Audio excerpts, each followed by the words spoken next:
I am Ratnapriya ma'am. I am studying grade 11 in Jawahar Navodaya Vidyalaya, Pondicherry.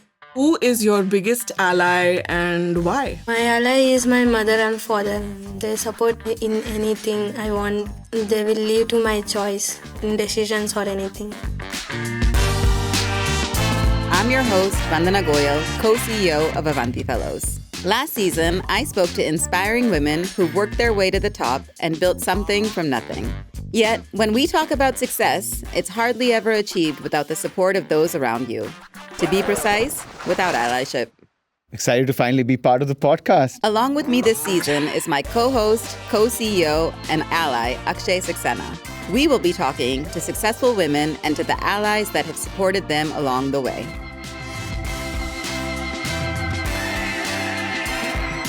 Welcome to Season 2 of the Avanti Yes She Can podcast. Our guest today started her career in law, but has risen to be one of the most influential women in banking in India today. With a 40-year career working for the likes of ICICI Bank and JPMorgan, Kalpana Morparia has helped build the foundation of modern banking in India. Welcome, ma'am. Delighted to be here. Thank you so much for accepting our invitation. It's such an honor to have you on our show. We wanted to start from the beginning. And when I heard about the successes of your career, I imagined you as a very high-achieving, type A personality when you were a young girl, and that continuing. And you shared something with me that was very different from my assumption. So can you tell me a little bit about who you were as a young girl? So, Vandana, most people look at senior career women in India with the thought in their mind that these must be super achievers in school. They knew exactly which college to go to, what engineering or medical school they needed to get into. But, my story is very different. And my only ambition in life at that stage was to get married and have lots of children. But I had to deal with a mother. I grew up in a single-parent household. My father died when I was just 6 years old. And my mom, who'd barely completed class 6 in her life, was actually very keen for her daughters to become economically independent before they even thought about marriage. Forget getting married. In fact, her dream was for me to become a doctor. Mm-hmm. I just didn't want to become a doctor. She pushed me into an all-women science school. I did my BSc. And then I told her, I'm done. I'm a graduate. I'm done. I don't want to do anything else. What more do you want from me? She, of course, said, okay, fine, sit at home. Our household was where you sat at home, you did all the household chores. And it was the most boring period of my life. So again, for want of doing something better, since my sister studied law, I said, okay, let me go and study law. I studied law, worked as an unpaid apprentice for 2 law firms, and then applied to ICICI, and my life changed. So tell us about that. How did ICICI change your life? So ICICI at that time, few youngsters would remember it that way. Now they think about ICICI only as ICICI Bank, right? This large behemoth private sector bank in India. But ICICI at the time when I joined in 1975 was a developmental financial institution. Mm-hmm. This was set up by the World Bank, Government of India and Indian industry to really finance India's industrial development. So we channelized foreign currency resources for Indian corporates for them to set up factories in India, expand their existing factories. And it was a phenomenal role that we could play. Being a lawyer, you of course had a big disadvantage compared to all the MBAs and chartered accountants and some engineers who were there. But you also had an advantage because you need a lawyer for virtually everything. And I think that particular role that I had as a lawyer actually gave me a lot of insight into the workings of ICICI and the impact that the institution would have. Can you tell me about your rise within ICICI? Because from what you're describing as a student, you were perhaps lacking in ambition and, aspiration of I can become this. You didn't join ICICI thinking I'm going to rise to the top. So how did that happen? How did you find yourself, your ambition through that experience? So now, in retrospect, I can see that I was very fortunate in having bosses who recognized a talent in me that I thought didn't exist. So from almost the day I joined ICICI, I was very, very interested in the work that we were doing. And I didn't view our role as, I'm just a backroom lawyer. We met a lot of young entrepreneurs. And I remember in my very first year, there was 4 young entrepreneurs who had set up an ABS factory. And I could feel their pangs, in terms of growing. And this little clog in the wheel, Kalpana there, saying, oh my God, if I could really finish the documentation fast, they can get the requisite financing. It'll have a huge impact on them. So I think unconsciously we imbibed this larger purpose that ICICI stood for. We were also given a lot of freedom. So very early on, I was given a role, it was called a coordinator for our southern office, but in effect it meant working with people who were much more senior to me. And therefore this art of influence that, you now talk about in management terminology is to say how that's so much more powerful than the authority that you derive from a direct reportee, actually came very early on. And, you just learned on the job. Where did that confidence come from? I mean, in those interactions, were you scared, nervous? You might say I'm being unnecessarily modest about it, but I would give full credit to my institution for this. Because they just put you into that water and you had to swim. And they had a lot of confidence because they picked people very, very well. But you mentioned your allies recognizing or seeing something in you that perhaps you didn't even recognize in yourself. What were those qualities? So, I will actually jump on to 2 decades, really the mid-90s, when Mr. K.V. Kamath, who's a legend himself, actually came back to ICICI as the CEO. Until then, I was the in-house legal counsel. In fact, I was the chief legal counsel for ICICI. Used to work very closely with him in a number of roles that he had in ICICI. When he came back, he called me and said, look, I want you to move out of law and go and head treasury. I joke with people that frankly at that time, whilst I knew my law quite well, I barely knew how to spell treasury. But Mr. Kamath does not take no for an answer. So all my friends told me that, well, you just better go ahead and do it. And to give him full credit, not only did he entrust a very important job to me, he also gave me a lot of freedom in terms of picking my team. And I knew I had to go and get the best and brightest. And I was actually blessed to have that team work with me in what I believe we created one of the best treasuries at that time in the Indian financial sector. And can you tell me about this team? Both, I think, the team you reported into, so Mr. Kamath, of course, and his leadership team, as well as your own team. What was it like as a woman? Were there many women? Were you the only one? What was the dynamic like, up and down as well as, amongst peers? No, there were quite a number of women. In fact, I reported to a lady boss. And I think very consciously, starting from the late 80s, ICICI actually went to the best IIMs in the country. We picked the top rank holders of chartered accountants and hired them in. And we ended up with maybe a 40-60 ratio of men and women. There was probably a slightly higher turnover amongst the men. So in my team, I would say in my treasury team, certainly I think we were probably 40-60. But ICICI had this absolute no compromise on a merit-based system. In fact, Mr. Kamath had a pretty ruthless bell curve thing where we would all put into a room. We had to rank our teams. And there was simply no way of getting out of it. You just could not be a soft boss. Not that any one of us wanted to be a soft boss, but there was zero compromise on that. So I think women just thrived.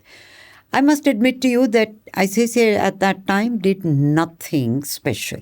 We had no women's programs. We did not track hiring, attrition, promotion, rewards, nothing whatsoever. I would tell you that I've had from my team male members who've come to me to say we'd like to take a sabbatical because we want to pursue higher studies. ICICI gave the freedom to do that. We've had women who said we want to continue working right through our maternity. Just give us the flexibility to go in between, to go and feed our child. ICICI created its first creche on a Saturday. Technically, we were shut on the weekend, but most of us worked on Saturdays. And a male team member of mine said, it's my duty on Saturday for my child. Why don't you think about doing a creche here? So the creche was driven not by a female employee asking for it, but a male. We were that gender neutral. So one of the things that we wanted to talk about this season was about allyship, like I shared with you. The allies that are all around us who enable our path. As women, of course, but, everyone needs allies. So what role has allyship played for you? You talk about allyship. I think it's just as important for men. Because you need role models in life. And you definitely need that helping hand at some time in your career. And did you see men, your male colleagues at ICICI doing the same thing? I don't know how much they did directly with their teams, but certainly I had no hesitation whatsoever in talking to my male team members and my male colleagues. And how did this, because you had this experience, like you touched on earlier at ICICI, and then you moved on, and you've done a number of things since then.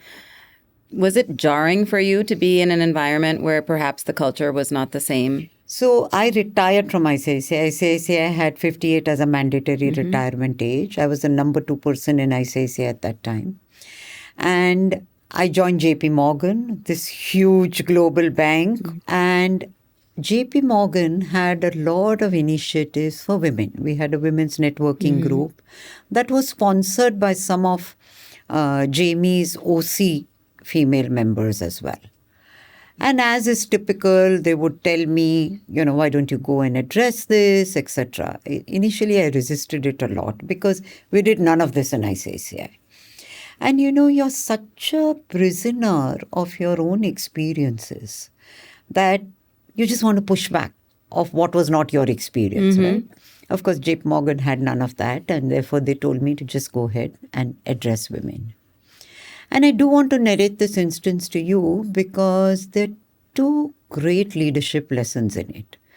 So in one of those instances, I was addressing a group of about 30 women, and all that I kept on telling them is, do you really want to be here? Do you really want to be singled out for the country head to speak to you? Do you want your male colleagues to feel you're special because this is happening? Gender neutrality is the only way to go. I don't believe in any of this. There was pin drop silence in that room. Not one person challenged me. My head of HR was a man, immediately walked into my room after I finished my session and said, you know what you just did? No woman who has a problem is ever going to raise her hand with you as a leader. And it was a blinding slap on my face. Because I realized how wrong I was, to transpose my experience in ICICI to say everywhere is going to be the same. And I was also so thankful of the openness and transparency of the feedback that my head of HR was not afraid to give me. I mean, I was pretty senior, right, in the organization. Ever since that day, I don't believe I've refused a single occasion to address a women's group or to talk on women empowerment topics. And I quickly realized that not all situations are the same. Your experience may be very unique in one platform. It might be very different in the rest of the world. Another big learning experience for me actually came from being part of a jury that NASSCOM had organized, where we were to pick the institutions that had the best gender practices. What did you learn? I'm very curious. One was manager training, because your immediate boss has a big role to play here. And there are two ways that a manager can go. They can either be super sensitive to the female gender, particularly during our phase of marriage, childbearing, child rearing, or they can be completely indifferent to it. And both are bad. Because the super solicitous boss is going to say, oh, no, let me give you a lighter assignment, you should. And the woman doesn't want it that way. Or they can be completely indifferent and they actually do need a holding hand. So that was one key learning. And therefore in JPMorgan also we'd instituted a lot of management training for managers as to how you deal with this. The other key learning for me was creating these women networking platforms. Because unlike our male colleagues, women, as soon as their office work is over, would want to run home because they have other responsibilities. Whereas men are very happy to go around for a round of beer, go and catch a game, go out for a smoke, whatever it is. But when you create platforms for women to network, they feel obligated to be there, right? The company is doing this for me, I need to be there. And when they actually go to these events, they find a lot of the issues that they are dealing with, others have dealt with. So, whether it's role modeling, buddy, you claim it, whatever. You have this huge, woolly network of women where you swap stories, learn from each other. So those were kind of the two big learnings I'd like to call out. And do you think that the way organizations or institutions function when they have greater gender balance versus when you're the only woman in the room, do you feel like they make different types of decisions because one of the things that I think doesn't work is when you create an equity argument just for the sake of representation. Absolutely. Right? That is the last thing you should be doing. Don't ever compromise on credit and women will come up. A couple of things I learned again on the way, even though I faced none of this in my career, is that whilst you should not mandate quotas, what companies should do is mandate at least a diverse slate and ensure that there is a diverse interviewing panel. Because young women have told me that when we see senior women in an organization, we get more attracted towards joining them. That was not my experience at all. I think at that time when I joined, all my interviews in ICICI, and believe me, I had multiple interviews, were with all male members. But a number of young girls have told me that just seeing senior women do well in the career is actually a big pull for them.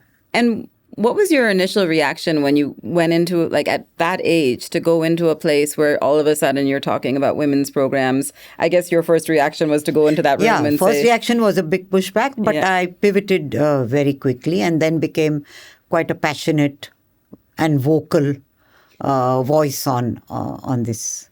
I think even today, though, there's very few places like what you've described at ICICI, where this feeling of, merit and meritocracy and equal number or more women, at all levels of the organization. Why is that the case in your view, that there's not more places like that? It's the leaky middle that's a problem. And I feel that's where women need to take much more ownership in terms of saying, my career matters to me, I will make the adjustments. And I think it's relatively easy to do this in India, urban India. I'm not talking about semi-urban or rural India. We also, Indians as family, believe that mothers and mothers-in-law will uproot themselves just to ensure that they are there with the son or daughter and be a support system as they raise their kids. So I feel women need to take much more ownership on this as well. What are the other differences that you see in terms of how women and male leaders behave in the workplace and the strengths that both bring? I think women tend to bring a lot more empathy. We talked about talking about personal lives, the comfort level that they have in getting into these issues. They bring a lot more empathy. And why does empathy matter in the workplace? Absolutely. Because in today, as I told you, first of all, we spend far more time in our workplace than we do at homes. And if you don't have that empathy, and if you're merely a task-oriented manager, you will be doing a disservice to your institution, yourself, and the individual. And if you don't create this safe environment where people can openly challenge you, of course, work with you at the end of the day, but feel safe and secure in terms of voicing different opinions, because we don't know it all. I said we can have it all, but we necessarily don't know it all. And therefore, empathy is at the core of it. And you think that women, in your observation or experience, are more effective at creating that sense of safety, to be challenged and to maybe share difficult truths from the field, things I like think that? men can do it as well. Sometimes they might hesitate in terms of getting into some personal space because they could be misunderstood. So tell me about your husband. My husband was, again, I finished my law actually after I got married. And he was just as keen for me to complete my studies, very, very supportive of my career. In ICICI, sometimes I would walk home at 5 a.m. in the morning. And, so his friends and relatives would ask, how is Kalpana doing? He said, if you see her, please tell her I was also inquiring about her. So that was his way of coping with the absent wife. It's a great support factor. Do you think that you looked for somebody who would enable your career when you were No, I looking? was too young when I got married. How old None were you? of this. I was 23. And None of it occurred to you? None of it occurred to me.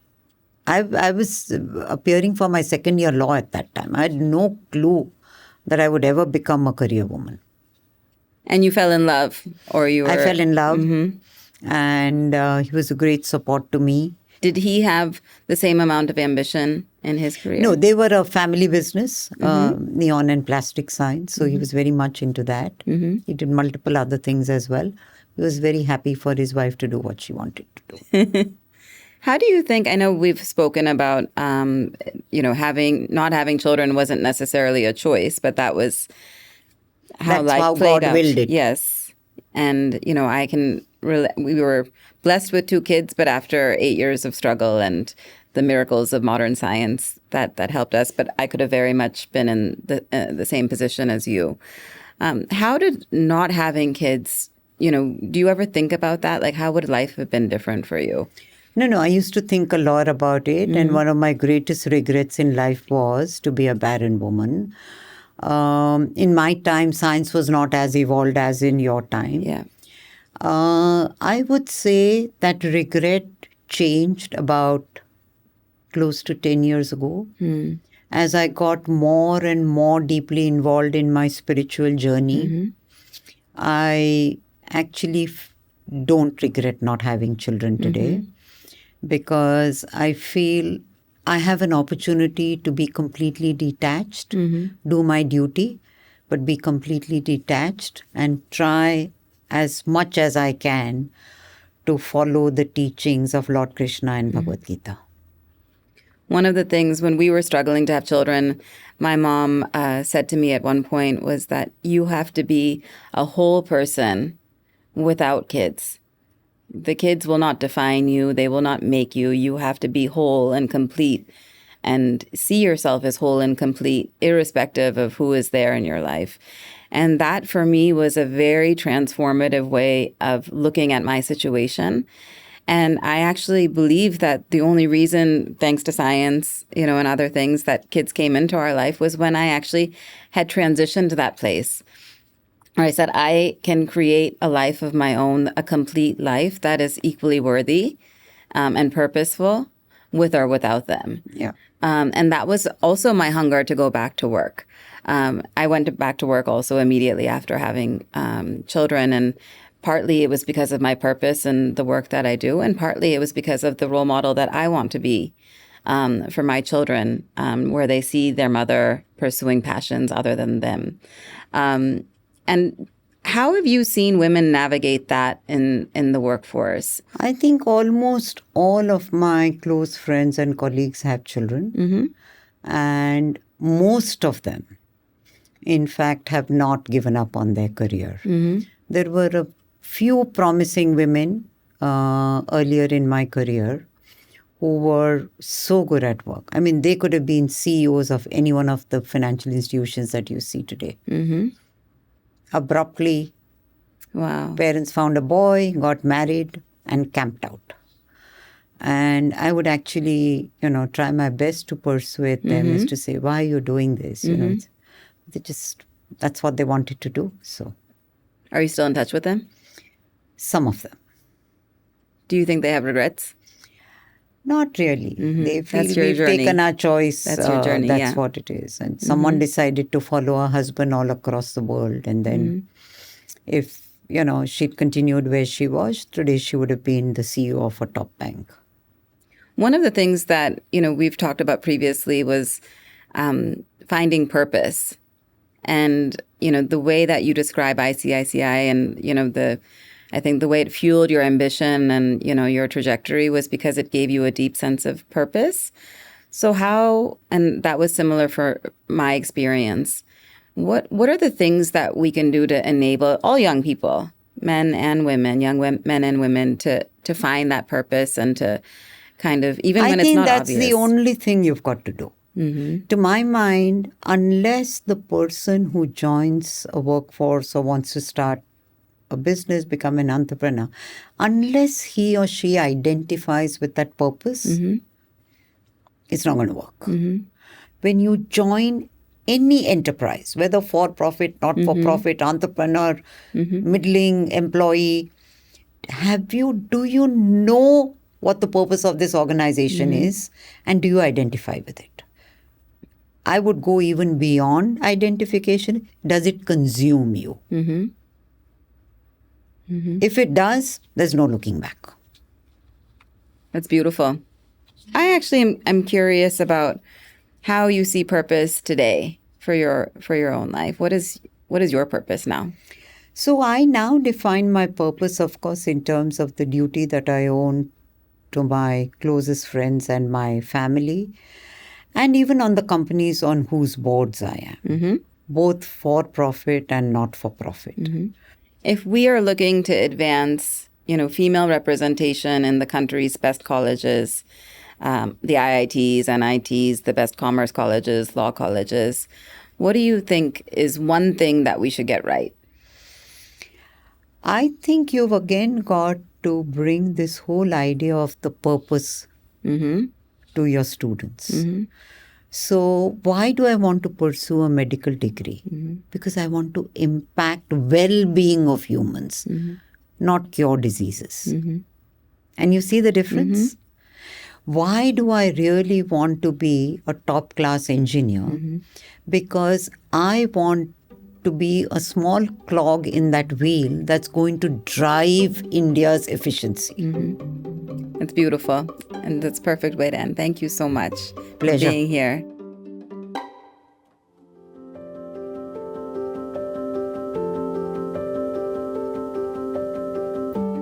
Avanti's mission is to end poverty in a single generation.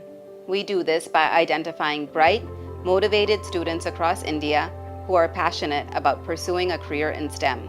Our students come from predominantly rural areas and from families with incomes of less than $5,000 a year. They are likely to be the first in their family to pursue higher education of any kind. Join us as we seek to create a more equitable India. To learn more about the work we do, visit avantifellows.org.